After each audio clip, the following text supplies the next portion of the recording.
All right, we're going to come up onto our feet right away. We were just talking about the value of movement and getting circulation going. And I know this time of year too, a lot of people's houses are cold. And so they aren't necessarily feeling as motivated to move. You're like, maybe I got to layer up. So this is another way to just sort of ward off the cold. So we're just going to start by gently raising and lowering the heels. If you prefer, and you want to just do a little light launch, feel free to do that, whatever. But it's important to know that jumping doesn't mean, right, that we're like, I gotta come way off the floor. Maybe your ankles and knees don't like that. This is just a little gentle thing, and we're gonna keep it going for about another minute. Yeah. It was super fun to hear that people are brushing their teeth differently, shuffling differently. I'm sleeping better. As I've done more fascia stretching, I find that my hips and my calves aren't waking me up as much, which has been a relief. I've also been using my TheraBand to help with that, and I think that's really helped. So instead of just being, sitting all day or whatever it is, and then getting into bed and hoping your body's gonna be okay for 8 hours, right? Okay, just a couple more. See if you can put the hop in it. I like it. Thanks for challenging me about my game. And then I'm going to ask you to just stand still. Come into your mountain stance. If you can, check that your feet are straight forward. If you tend to be a turned out type, try and turn them in. Jet airplane arms. And just begin to tune into your breath, and I hope a little elevated heart rate. Light connection, tip of the tongue, roof of the mouth. Soft, jaggy the throat. So you're just contracting that throat a little bit. Turning the gaze up and in. This is such a wonderful way to create self-reference. So many of our people pleasers, like the article I was talking about, that we often don't even actually know what's going on in our own systems. Let's watch one more breath. Simply rise and settle.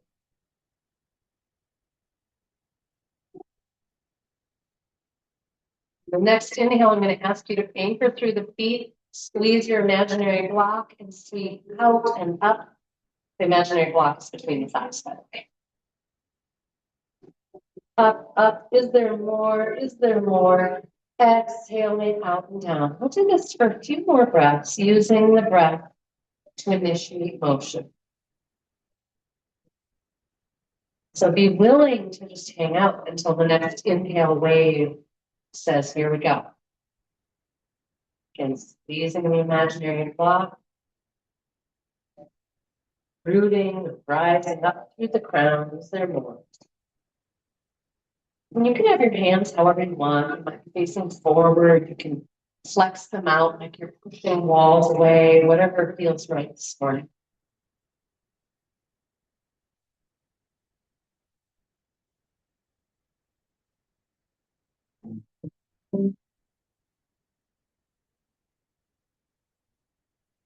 The next time your arms are down, inviting you to clasp the hands behind for yoga mudra. So intertwining the fingers. You might roll the shoulders a little bit just to put them on notice. And then see if you can straighten the arms down without coming out of alignment. So I don't want to send butt out ribs forward. I want to stay nice and solid. And what does it feel like to gently pump the hands away from the hips? The butt to be specific and well, good. I think I can turn the feet down now.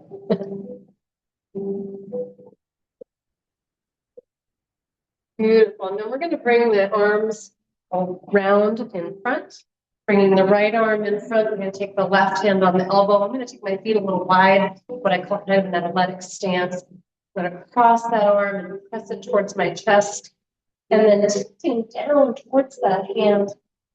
And I find if I also rotate my face towards the hand, that I get the possibility of a stretch up in that kind of trapezius and right around the top of the shoulder blade. As always, the breath is our change agent. When you're ready, come on up and just give it a spin. All right. We'll bring that left arm around in front. Always check that the shoulders are anchored down, no leans, no shrugs. And if, like me, your tendency is not to use those low glutes and inner thighs and you're working on that, instead of having straight legs, give it just a little bit of a knee bend and squeeze those lower glutes again, squeeze as if you had a little block between the thighs. Tilting towards the hand, face rotating if you like that. And as you're ready to release, just give it a nice sweet. We're going to do a little standing hip bump. And this is a reminder that this is such a simple and yet useful thing. If you've been sitting a bunch, don't just get up and hobble along. Let's inhale, put our butt out behind. Exhale, squeeze, bring the hips forward. And I'm going to use this time to come into jet airplane and give myself extra shoulder blade squeeze. I do this most days using my TheraBand. I connect it to my banister and I pull back. And oh man, I feel like that shoulder blade squeeze is so yummy in store type muscles. So if you're doing a bunch of firewood or skiing or whatever it might be, giving those muscles a chance to contract and release. It's almost like squeezing a sponge, you know? Let's do one more. See if you might go a little lower. So then we're going to come into chair and just hold. Now yours might be bar stool. You could be up here. And then if you'd like, come onto the balls of the feet. And the part that we want to contract to support us in balancing is low belly, not any shoulders or neck. And release. Inhale. Relax. Go ahead and bring those feet back into mountain. Exhaling, we're going to lift that right knee standing crane. And go ahead and roll out that right ankle. And then I'm going to have you flex that leg forward and relax it. Flex it forward and relax. Don't worry if it's not as high as mine, or maybe yours is higher. It doesn't matter. Whoop. All right, and then we're going to release it and step back into either warrior one, so that right foot then is flat with the toes just a little to the outside. So if the front foot, left foot is noon, the right foot's pointing at one at most. You do not want it out at three because it's going to clamp on your knee, right? We're going to do a little pumping with our arms. So again, you can be in crescent lunge if you prefer it. But we're going to bring those arms back and up and long and bending again. So you're pulling down on something and releasing it. And you're just breathing slow, deep, and wide. But the movement can happen as fast or slow as you like. Just a couple more.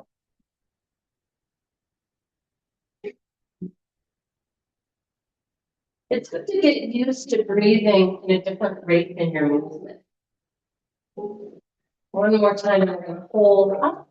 We're going to rotate to the left. So spinal twist left, just as far as it feels natural to go, and then open the arms out from the heart.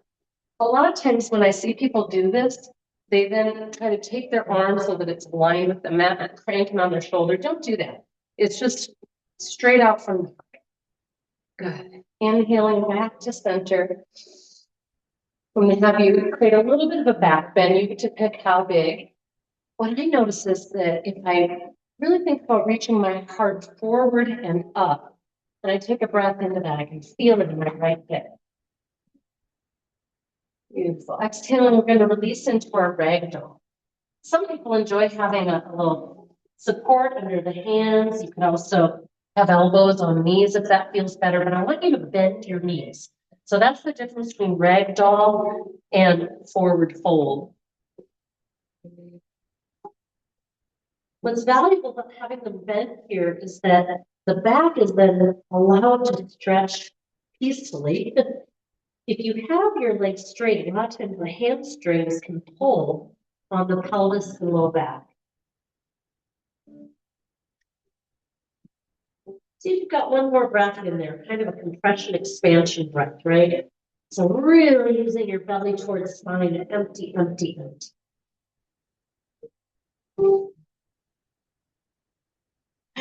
On your next inhale, we're going to sit to chair or bar stool. And on your inhale, root and rise. Big squeeze, push the ceiling away. Exhaling, pair hands, lift our left knee, standing crane. First, we're just going to be hanging out here, rolling the ankles. Check. No wings, no shrugs. Shoulders sliding down, elbows are in, tongue peaceful. Okay. Breathing slow, deep, and wide. We're going to flex the foot forward and relax. Flex it. So even just this is such a great way to do pulsing, with our legs, even if you're not doing a lot of walking, right? And sweeping it back to your warrior one, or if you prefer on the ball, the crescent one. And we're going to do that same pump. So play with it. How does it feel to slow it down and even do it like a little isometrically, like you think you're pulling on a TheraBand, resisting.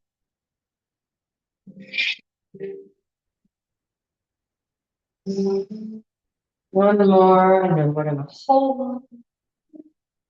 And as you anchor down firmly through that left heel, and reach firmly through the arms. I hope you're getting that nice little stretch. If you're not getting anything in that left, kind of psoas, hip flexors, if you just lean a little bit to your right, that might accentuate that. And elbows are straight, very active. Make sure you come more upright before you exhale, rotate to the right, and release those arms straight out from the heart. You could look behind you if you'd like to deepen the spinal twist. Let an inhale take space, and on the exhale, see if you can rotate more deeply. I kind of picture like I'm wringing a kitchen towel, but it's my core. Inhaling on up. Exhaling, fold, ragdoll.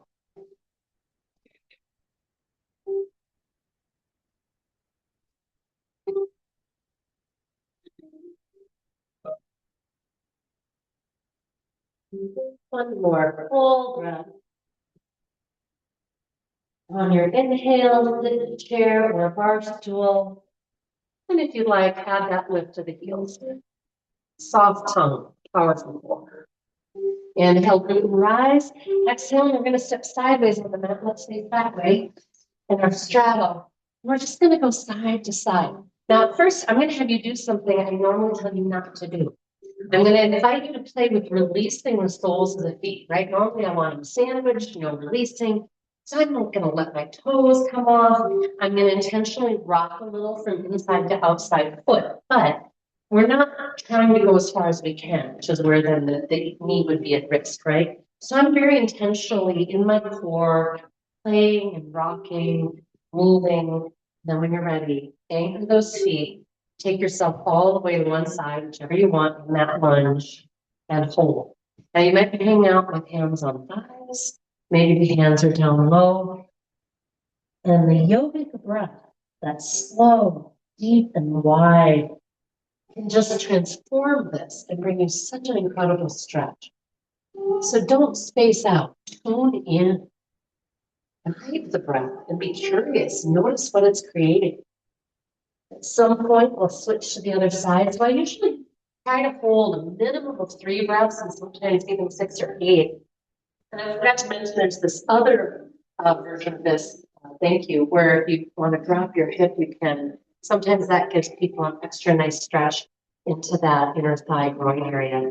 And I like having my hands forward, so I'm kind of on the ball of that foot versus the heel. And it really architect a nice stretch.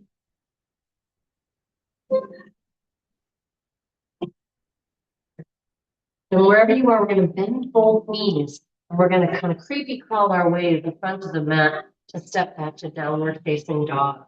If you don't like getting there that way, take your time and bring the feet together, get on down to hands and knees, cow cats. Intelligent hands, and this is one of my favorite stretches for that whole calf area that we were talking about, that we were kind of moving with our pumping. This is an area you can also stretch just standing on the stair, the bottom step of your stairway, and lowering and pumping the heels. Just notice what you're finding.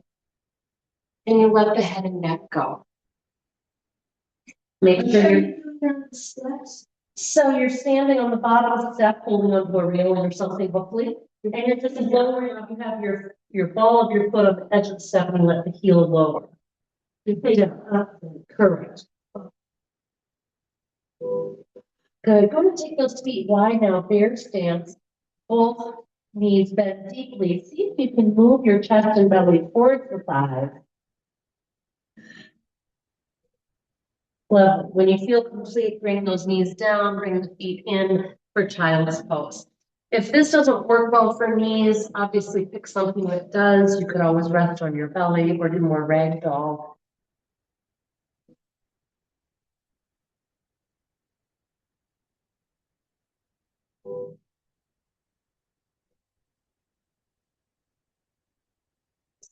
A strong and stable shoulder is the activity in that area to the outside of the body, right below the arm, right into our lat muscles and all those connections.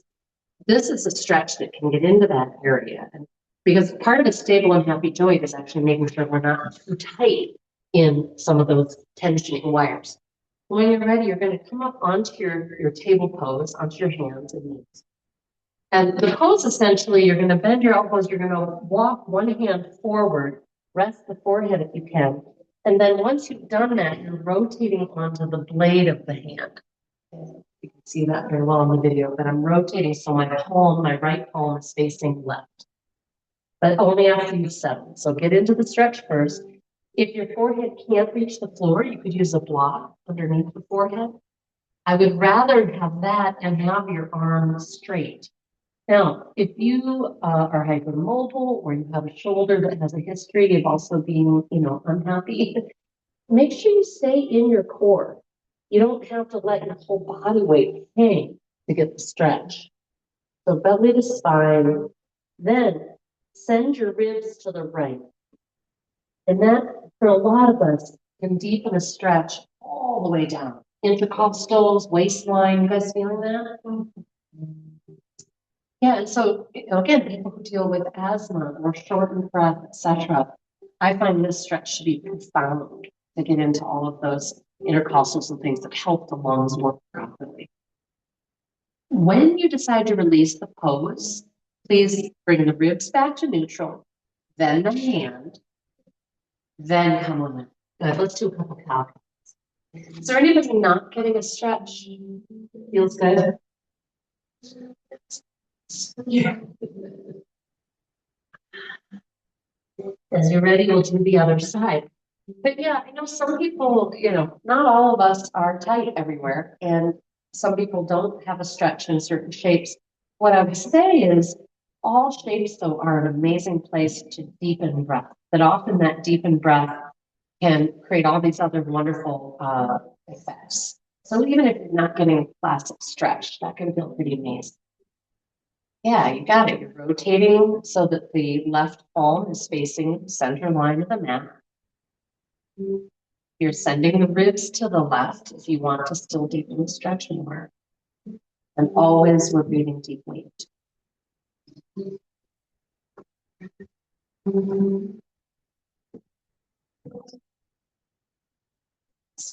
Yes.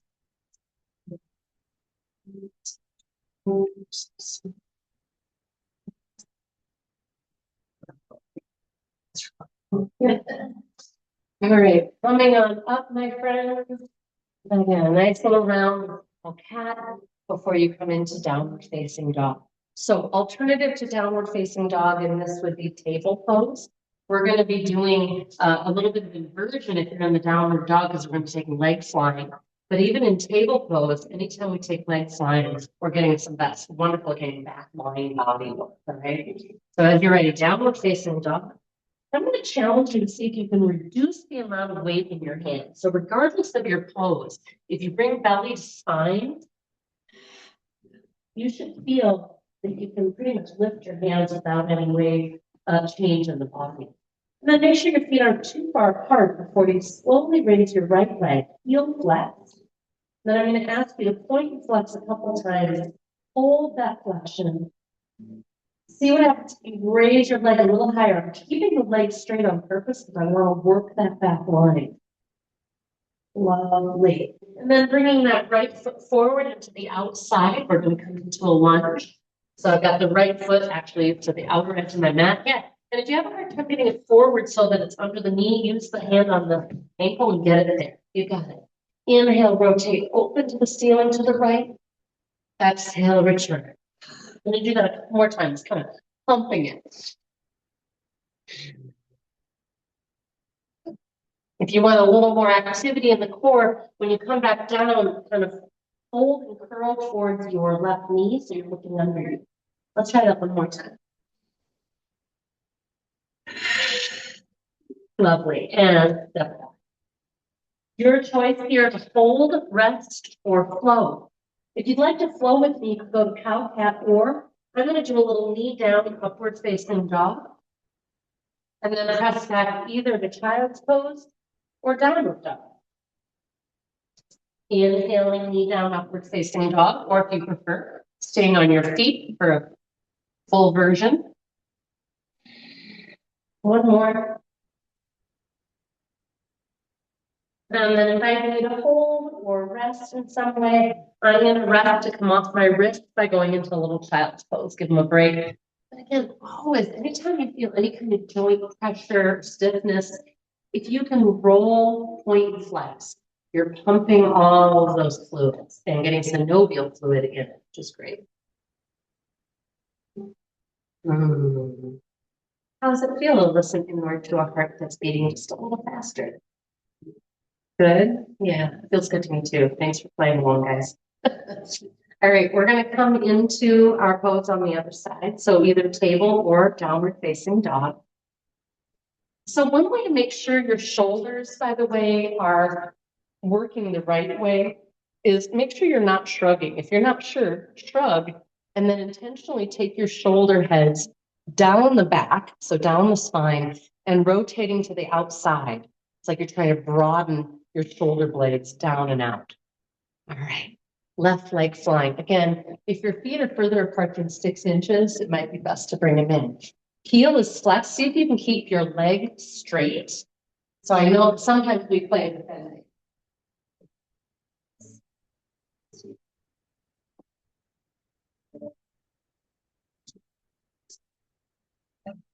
You're pumping that heel and then releasing and pumping.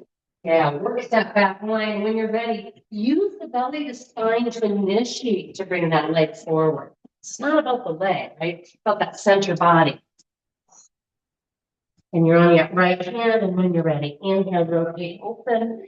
Make sure you're powering back through that right heel. So some of you are rotating to the right. We want to rotate left. So we're in a spinal twist. I want you on the ball of your right foot, your back foot. So left foot is forward, right foot is back, and you're on the ball of it, which allows your hips to be oriented forward. And I want to make sure we've got power in that back leg. I'm not hanging on the joints. In fact, how do I know? I don't need my right hand. And as you're ready again, you might add that extra little when you come back to center, look underneath you. Okay. Yeah.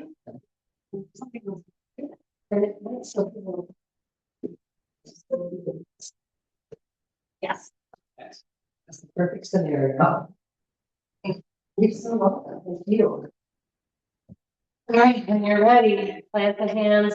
Again, let it be the core belly spine that helps you lift and step back. Makes room for that leg to swing back. One more time, a choice to hold, rest, or flow.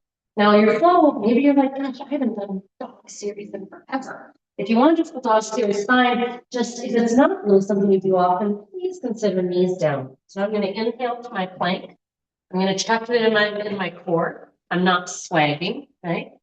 And then my chaturanga is just this. I'm just going to bend the elbows. Again, no giving up over the core. Anchor pelvis for cobra, or from there, if you want to turn it into upward facing dog, go for it. Powering the thighs to the ceiling.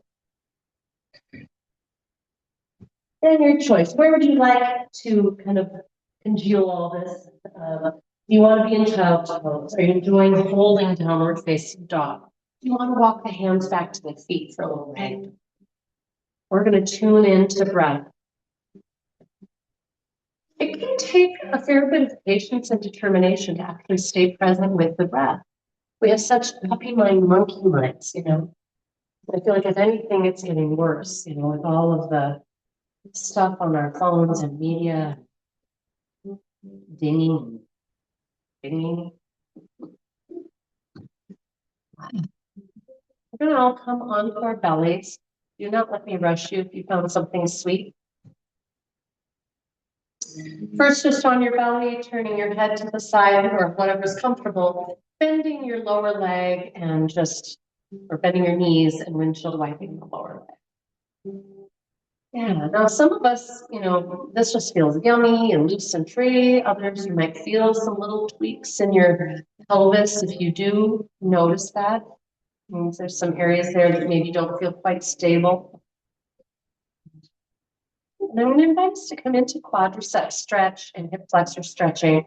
So if you like being standing, you will go there. Otherwise, options to stay on the belly. If you do that, by the way, everybody always initiate the pose with the squeeze of the glutes. So that if you go to reach for the ankle, this part of our back is stable, right? So I'm going to bring my left arm in front, and I'm going to, with control, reach back with my right ankle. Alternatively, and some of you are going there, you could be on your side body as well. So it's really just a fun thing to explore and see what works best for you. Either way, we always want the knee in alignment with the hip. It's not going higher or lower, is what I mean, if you're on your side, I should say. Or if you're standing or on your belly, it's not going in or out. It's in alignment. It's okay to have it go behind the hip, right? So if you can get a deep enough stretch that way, by all means, go for it. And then the more you squeeze the butt cheeks down, the more you can direct the stretch. We never want to feel any discomfort at joints, right? Because then we're getting into the actual stabilizing tissues for the joint. We don't want that. We don't want to feel that like, ugh. So if you're feeling something in the knee, what we want to feel is a great stretch everywhere from right above that knee joint all the way up to the front of the hip. Pelvis. Note, little things can make a difference. So notice what happens if you flex through your heel.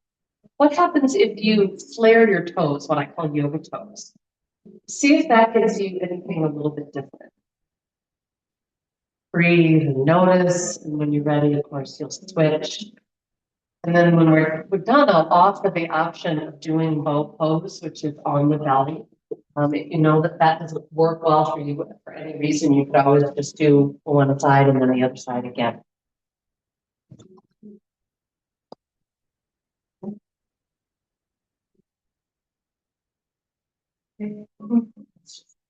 Yes, that's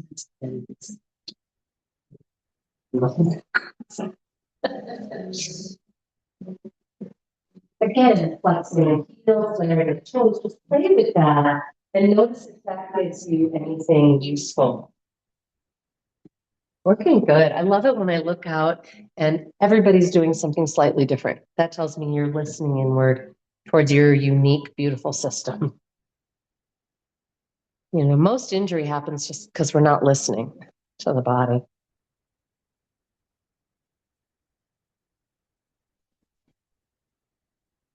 I found it really interesting, a part of that, how to kind of not be a people pleaser or not, compulsively always do the people pleasing thing. It really makes that point, which is that being in that mode doesn't allow us to hear what's happening internally.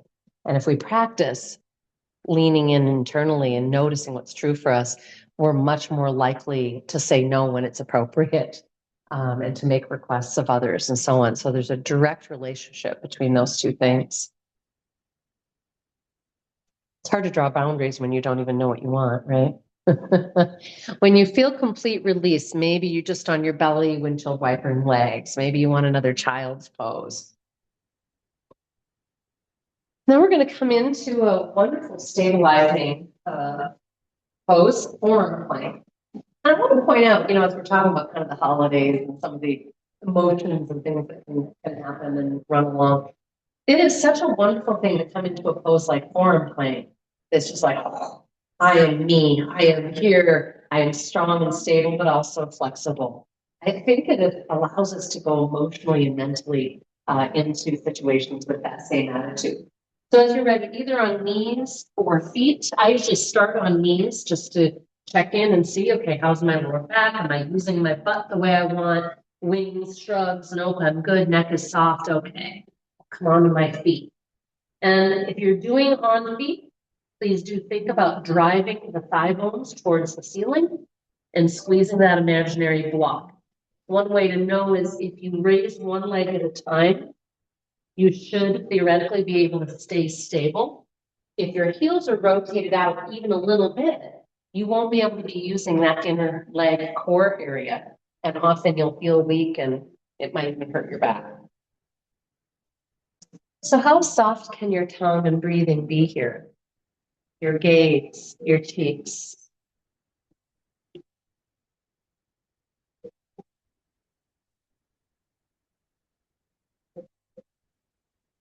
Gorgeous. And when you're ready, release once again to your belly. We're going to be doing some jet airplane today. I think we did that last week as well. As you guys know, I do it a lot of weeks, standing on your belly. They're all good. And it's one of the most valuable poses you can do in just daily life. Every day would be great. So as you're ready, whether you're doing it standing or laying down, you're going to, again, squeeze the glutes so that you've got all that gorgeous stability in the low back. You're going to rotate shoulder heads down the spine, squeeze shoulder blades towards each other without jutting the chest forward, right? That's the challenge of the standing one that's tempting to do. As you're ready, breathe and take flight. I like inhaling and extending, exhaling and softening a few times before I ask my body to hold.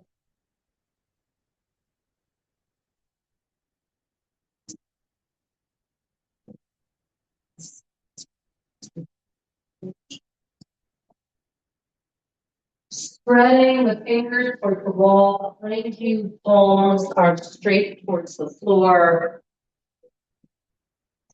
I say that, but actually, if at some point you're curious, you might try rotating your thumbs higher. So you'd be rotating your pinkies a little more towards the floor. If that bothers the joint at all, if you're feeling at the connection of bicep tendon, don't do that. But most of us will just feel it ignites a little more effort in that upper back. And as you're ready, you might choose to take one arm forward, nice and slow. There's a lot of cool information along the way. So no rush. Are your elbows straight? Check in with them. Yes, sometimes you have to clear the water bottles and blocks and socks. And did you guys know today's the birthday of the Charlie Brown Christmas? Makes me want to watch it all over again. All right. Releasing, again, your choice either to belly. If your low back asks for child's pose, please go there. We're going to take a few moments here to retune into breath. There's such a special opportunity here to feel your abdomen expanding against the floor, to feel it coming into the low back. Remember, this slow, deep, and wide yogic breath is the antidote to stress, or at least letting stress take up hold in your system.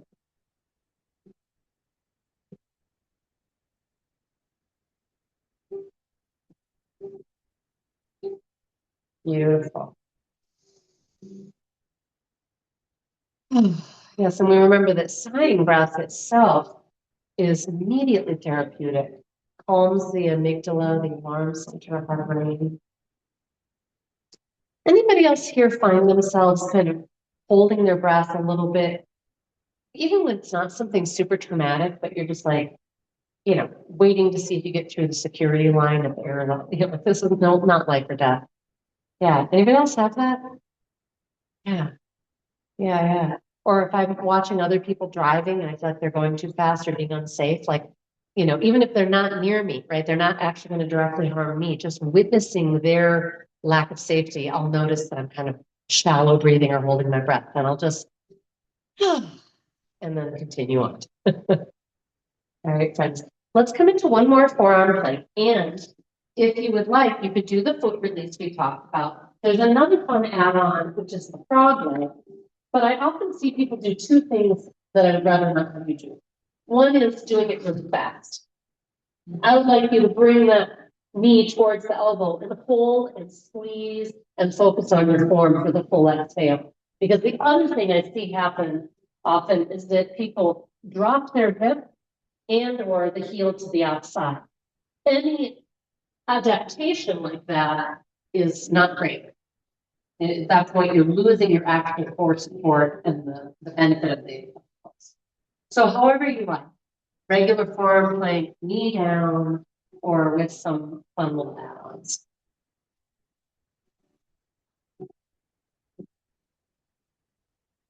Yeah. See if you can hold a little longer. If you're doing that frog, just check it out. It's right at the end of that hold often that I can feel I can get an extra little core contraction up into my waistline. And it feels so good. All right, friends, release. And we're going to roll over onto our back. You do not need to rotate to see me. I pretty much know where we're headed. Once I say it, you're like, yep, I know that pose. We're going to be coming in and out of bridge a few times before adding our foot hover. So we've got our feet flat right beneath the knees. And sadly, you know, our feet are so important in every single thing we're doing in life. We tend to be kind of oblivious of them. So take a moment, even though you can't see them, to communicate. Talk to them and see if you can invite them to anchor and spread through all four corners of the feet, right? So inner and outer heel, the base of the pinky toe, and then the big toe. Okay. Work the shoulder blades in underneath you towards the spine. You're welcome to have your arms in jet airplane, palms to the ceiling, or upper arm anchoring fingertips splayed towards the ceiling. Inhaling slow, deep, and wide. Exhaling belly to spine, and then raise the hips. Good, I'm hearing some nice ujjayi, asking, is there more? On the inhale, come down one rib at a time. And try to let the neck remain soft, the tongue and soft. Twice more. Exhaling belly to spine, raising the hips. This is always to your timing. I know that can be difficult as I'm not here giving prompts.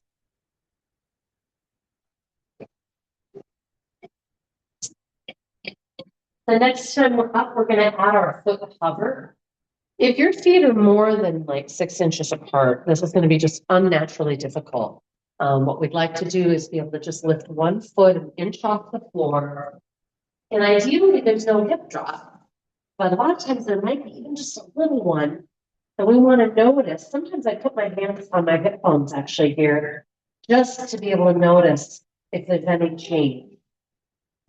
If there's even a little hip drop, talk to the butt and the thigh of the standing leg and see if you can ignite those muscles to raise things back up into neutral.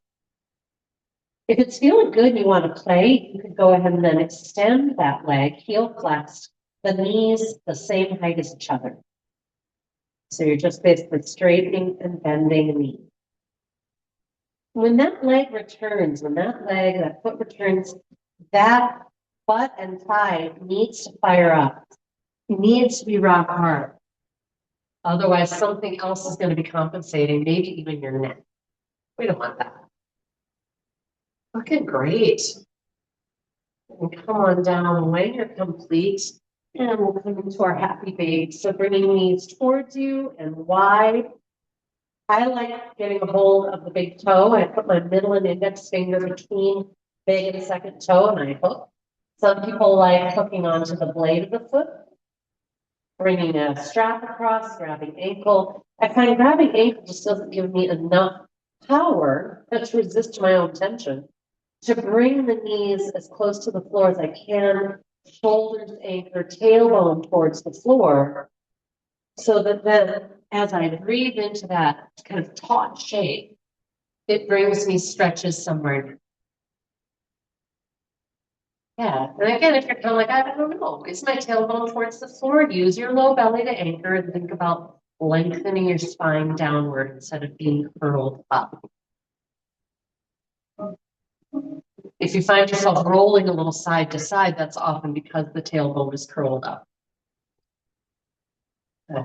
Breathe, notice Nice. So we're going to bring the heels into butterfly at the butt. If you're using the strap, you can just bring both ends of the strap together and kind of pull up the body. Otherwise, both feet come towards you. And one of my favorite little movements here I often promote is I'm going to bring my right foot higher up like I'm trying to kiss it. I'm going to let my left foot just go away and to the left. And that gives me a lovely little twist in the spine. I can feel it in my waistline. Some of you are maybe not as tight as I am in that part of the body. Again, just go where you're comfy. Lovely. We're going to place the feet wide right out the edges of the mat. Everybody, wow. Was that good? Good wow? Congratulations. Oh, I love those. Thanks for sharing. Let that right knee settle down and in towards the center line of the mat. I'm keeping my left leg stable. So I'm on the sole of my left foot, left knee still straight up. And then the reverse. The reason for that is that I find that if you just kind of let both legs go, it's just sort of a unstabilizing movement for the low back. What I'm looking for is a very intentional stretch that can come into that inner thigh, but very specifically quadricep and IT bands. In front of the thigh, yeah, I'm seeing some knots, good. And if you want to add like a little pressure, just intent to press your knee closer to the floor, you might get that stretch even more. Of course, we bring in the breath. And then the other side. You might add the arm. I did not offer that, and I should have, but you can go back and forth a couple more times if you want. Reaching the arm that matches the leg up behind you.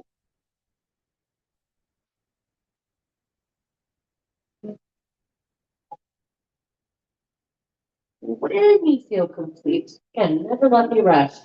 We're going to walk both soles of the feet together, letting the knees settle in a relaxed butterfly here. And really try to have the soles of the feet together. Sometimes people get like the inner line of the foot connected. We want the whole, it's like having your palms together, right? I'm going to once again work my shoulder blades in, let my arms be in a little jet airplane, but whatever's easy for you. And then I'm going to raise my hips just an inch or so off the floor. Now I find that I need to sometimes think about engaging my low belly a little in towards the spine before I raise up, or I'll be a little bit in an arch without realizing it, and I'll feel a little pressure in the low spine. We shouldn't feel any discomfort here. This is all about creating stability and deep inner thigh and low butt, both pelvic floor. And we're going to breathe here for about another minute. If that's too much, of course, come down. Otherwise, see if you can relax and breathe into this held pose. There's really only a few muscles that need to be working. Everything else should be just languid. Taking this on as a little spa treatment.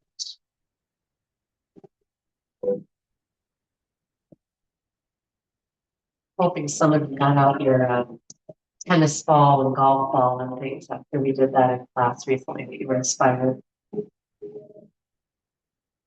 I totally traveled with mine last weekend. I was so glad I did. All right, coming slowly down. Yeah, let those knees straighten or whatever feels natural. That's usually where people want to head. Good. We're going to come into abdominal pumping. So inhaling slow, deep, and wide. Exhaling empty. With no breath inside, draw the belly in towards the spine and press towards the sky. And back and forth until you need to breathe.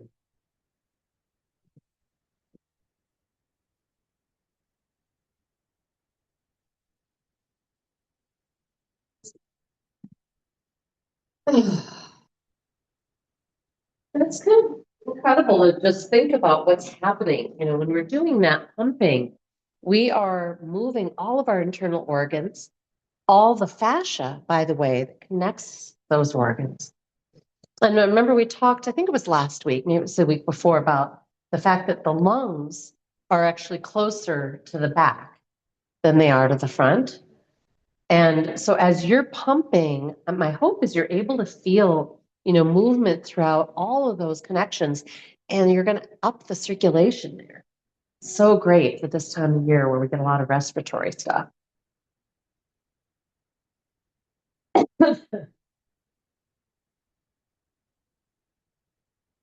When you feel complete with your rounds, just sigh or whatever feels good. Tune in to that regular yogic breath and just notice your heart rate. You know what? Actually, let's take our left hand onto our belly, right hand onto the chest.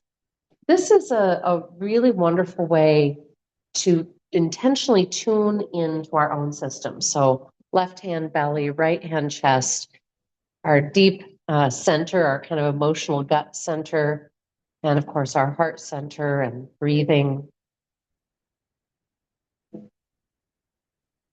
And even though our touch is at the front of the body, I'm hoping as you take a few more breaths, you can intentionally create movement, breath activity in the back body.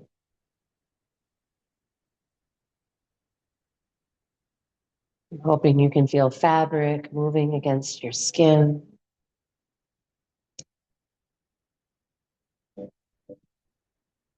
Let's do one more breath. See if you can find a little longer gap or pause between the turns of the breath.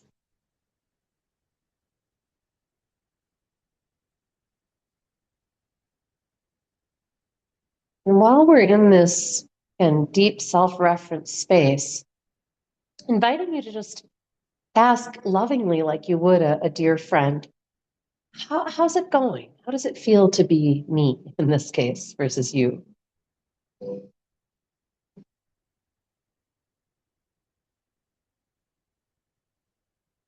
And then if you like, you can kind of fleece out and separate that question of just, is there anything at the body level that I need to be aware of? Have I been tired? Am I experiencing some aches in a particular part of the body that's wanting me to perhaps listen in some new ways, seek new solutions? And if you have any chronic tightness in, for example, neck area, belly, it's definitely worth noting when we ask this next question of like, how's it been to be me, like from a stress level, what's going on emotionally? To then notice if you have particular parts of your body where those stresses tend to flare or get housed. I'm going to ask you to play with this for another full minute. So you've got plenty of time.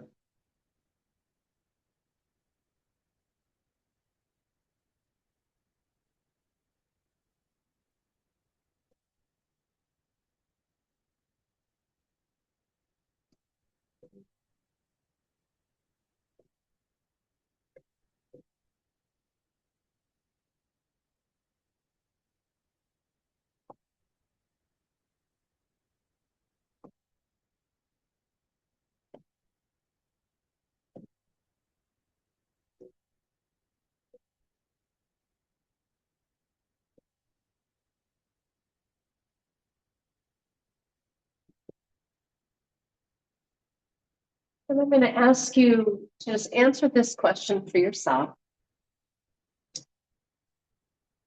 Do you sense that you are able to, most of the time, in the moment, know what's true for you?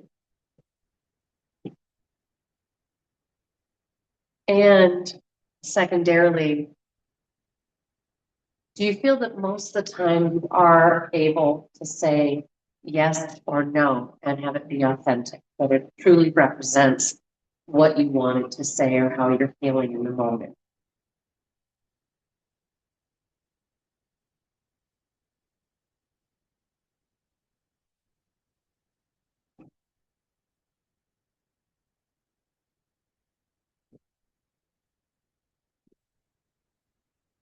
I'd like to point out that if you don't feel that either of those things are easy for you, you're not abnormal. We tend to think, like, gosh, I'm an adult. I should have this down by now. It's kind of stunning sometimes how hard it can be to know our own material, much less even than once we know it, to be able to speak up for it, right? We're so afraid of offending. We're afraid of rejection, of being unlovable, of creating conflict, all those things. So I'm just inviting you to play with, whatever those answers were that came down for you today, to continue to digest on them. I think it can be so helpful to do that well in advance of the holidays, where a lot of those boundaries get challenged, where we either don't hear ourselves, or even when we do, we have a hard time acting on it. I think it can be a marvelous, sweet thing to talk about with people you're close to, and maybe even share solutions. I remember listening to Brene Brown's CD series or tape series or whatever on the power of vulnerability. And one of the things that she talked about in there that really stayed with me were her various techniques of how to draw a boundary when she was caught by surprise in an uncomfortable situation, of how to kind of, you know, put herself at ease and create a boundary with somebody who was trying to cross that boundary. So strongly recommend playing with this and that we can help each other with it. Thank you all so much for being interested in these human challenges. All right, I'm going to ask you to notice as you scan your body, is there anything in particular you're needing as a final pose? Do you want to give special attention to a particular part of the body? Maybe you're like, my hips, I'm going to go into pigeon pose or pigeon alternate. Maybe it's neck stuff and you're like, oh, I'm going to do a little massage. I'm just going to take my hands back there, do my head side to side, do the chin up and back, etc. Maybe like, I really want some more core. I'm going to do couple little quick rounds of baby robot, right? Maybe you enjoy some of the balancing challenge of tree pose and playing with making it harder for ourselves, but breathing through it even when we're falling over. We're all going to take the next minute or so just listening in to our body's messages. If you are someone who typically doesn't know what's going on in your own system, etc., or it's really hard to tune in, I'll just remind you that physical sensation can be one of our best inroads. So even just noticing breath and where it's moving fabric against your skin, taking your hand and just petting your opposite arm. Okay, no big deal. You can do it in public. Is a great way to say I'm turning in towards myself. And we know that turning the gaze up and in towards that third eye immediately helps cultivate introversion in the brain. Maybe you want to close with that block under the sacral triangle, whatever works for you. When you're complete, and you might add back layers and then identify the best shape for you to rest for this few minutes of yogic sleep. I really think of it as an integration time. If you'd like something that is not within your reach and you'd like me to get it for you, please give me a wave. If you're at home, you can put your legs up on the sofa or ottoman. A reminder, by the way, when we were talking about circulation, the power of any of those introversions. So maybe at the end of a long day, putting your feet up the wall, laying down in your house as you get home from work or before you go to bed.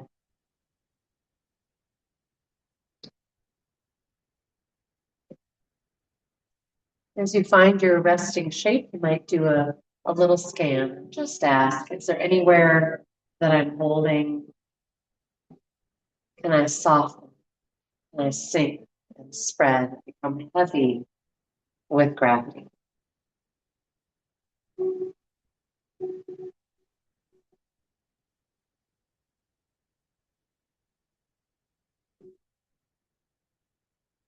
Letting go of all breath control and effort of any kind. Inviting a deeper melting, letting go of the body inside and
Please begin to deepen your breath.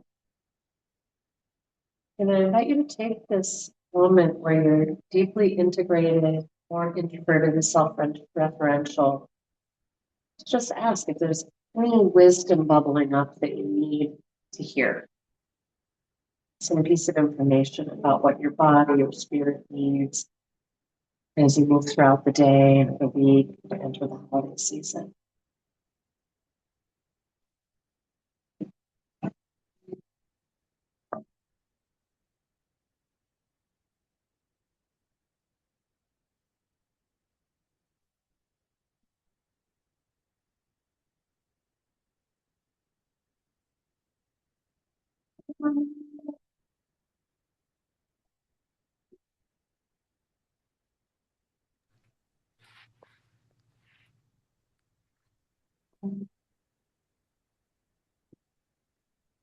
One of the things that I found so profound about this book that I was sharing about, the All Creation Waits, is the description of each animal and the extent to which for them to survive, right, the coming of winter requires such a deep listening into their own body wisdom and to what's happening in nature around them, right? For them to know today is the day I need to hibernate. Today is the day I need to keep collecting nuts, right? Whatever it might be. It's just really, really incredible. And I do like to remember we're all animal beings. We have more of that information available to us than what we take advantage of. You know, it tends to get obscured by so much other flotsam and jetsam. So anyway, I hope you find some quiet moments in the darker days here leading up to the solstice to listen inward and nurture yourself, do a foot bath, you know, whatever it is, sleep more, read more. And I look forward to seeing you guys at the Mat again next week or Thursday night if you get inspired. So Om Shanti Shanti, Om Peace, Peace. Namaste. Namaste. Thanks for being here. Thank you. Thank you. You Be bet. well. See you soon. Yep. Bye now.